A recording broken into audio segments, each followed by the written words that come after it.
Em um estado totalitário, não há necessidade de importar-se com o que as pessoas pensam, uma vez que o governo pode controlar esses pensamentos através da força de seus cacetetes. Mas em um estado democrático, onde não se pode controlar as pessoas pela força, há que se controlar o que as pessoas pensam, e para isso utiliza-se de técnicas de manipulação de massa.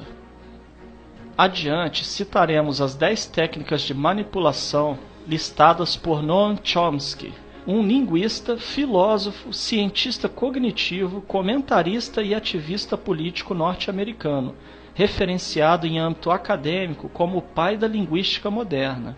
Também é uma das mais renomadas figuras no campo da filosofia analítica. Número 1. A estratégia da distração. O elemento primordial do controle social é a estratégia da distração, que consiste em desviar a atenção do público dos problemas importantes e das mudanças decididas pelas elites políticas e econômicas, mediante a técnica do dilúvio ou inundação de contínuas distrações e de informações insignificantes. A estratégia da distração é igualmente indispensável para impedir ao público de interessar-se pelos conhecimentos essenciais na área de ciência, da economia, da psicologia, da neurobiologia e da cibernética. Consiste em manter a atenção do público distraída, longe dos verdadeiros problemas sociais, cativada por temas sem importância real. Manter o público muito ocupado, sem nenhum tempo para pensar nas coisas que realmente têm importância. Estratégia de número 2. Criar problemas, depois oferecer soluções. Este método também é chamado de problema-reação-solução. Cria-se um problema, uma situação prevista para causar certa reação no público, a fim de que este seja o mandante das medidas que se deseja fazer aceitar. Por exemplo, deixar que se desenvolva ou se intensifique a violência urbana, ou organizar atentados sangrentos, a fim de que o público seja o mandante de leis de segurança e políticas em prejuízo da liberdade. Ou também, criar uma crise econômica para fazer aceitar como um mal necessário o retrocesso dos direitos sociais e o desmantelamento dos serviços públicos. Número 3. A estratégia da gradação. Para fazer com que se aceite uma medida inaceitável, basta aplicá-la gradativamente, a conta-gotas, por anos consecutivos. É dessa maneira que condições socioeconômicas radicalmente novas, como o neoliberalismo, foram impostas durante as décadas de 80 e 90. Estado mínimo, privatizações, precariedade, flexibilidade, desemprego em massa, salários que já não asseguram uma vida decente, tantas mudanças que haveriam provocado uma revolução se tivessem sido aplicados de uma só vez. Número 4. A estratégia do deferido. Outra maneira de se fazer aceitar uma decisão impopular é de apresentá-la como sendo dolorosa e necessária, obtendo a aceitação pública no momento para uma aplicação futura. É mais fácil aceitar um sacrifício futuro do que um sacrifício imediato. Primeiro, porque o esforço não é empregado imediatamente.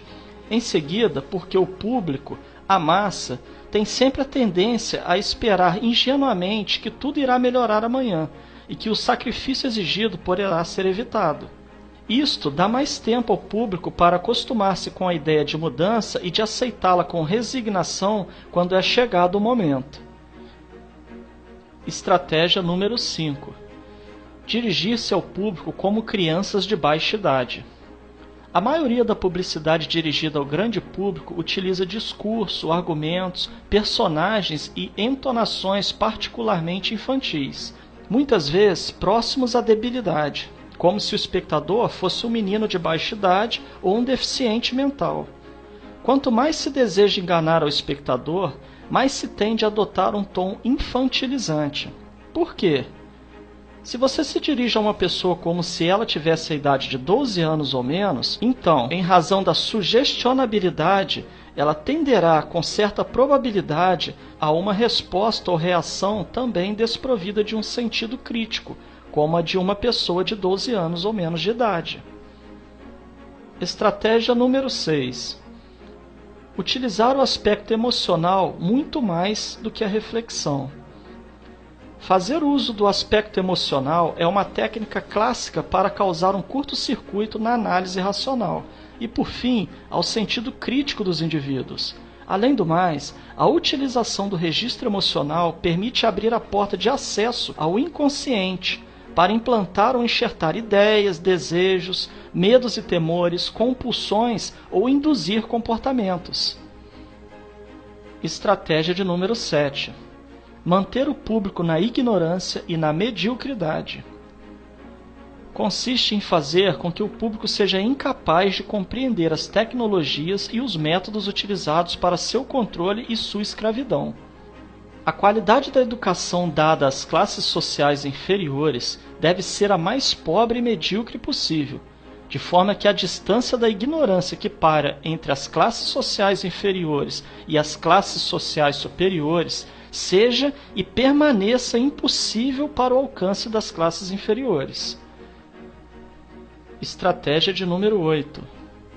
Estimular o público a ser complacente na mediocridade.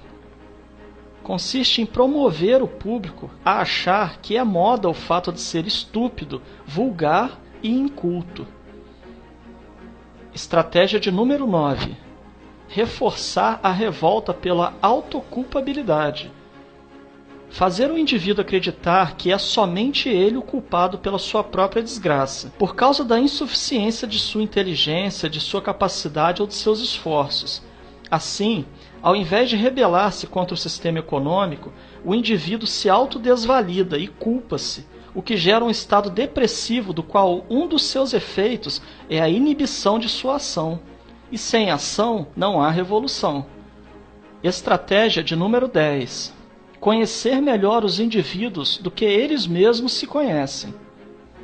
No transcorrer dos últimos 50 anos, os avanços acelerados da ciência têm gerado crescente brecha entre os conhecimentos do público e aqueles possuídos e utilizados pelas elites dominantes. Graças à biologia, à neurobiologia e à psicologia aplicada, o sistema tem desfrutado de um conhecimento avançado do ser humano, tanto de forma física como psicologicamente. O sistema tem conseguido conhecer melhor o indivíduo comum do que ele mesmo conhece a si próprio. Isto significa que, na maioria dos casos, o sistema exerce um controle maior e um grande poder sobre os indivíduos do que os indivíduos a si mesmos. Observando essas 10 estratégias citadas por Noam Chomsky, certamente poderemos fazer relações com o que vivemos atualmente, principalmente no campo político. Portanto, é dever de cada um analisar cada fato e notícia a partir de seu próprio ponto de vista, reunindo a maior quantidade de informações possível. Somente assim conseguiremos anular os efeitos manipuladores que estão embutidos nas propagandas, notícias e acontecimentos.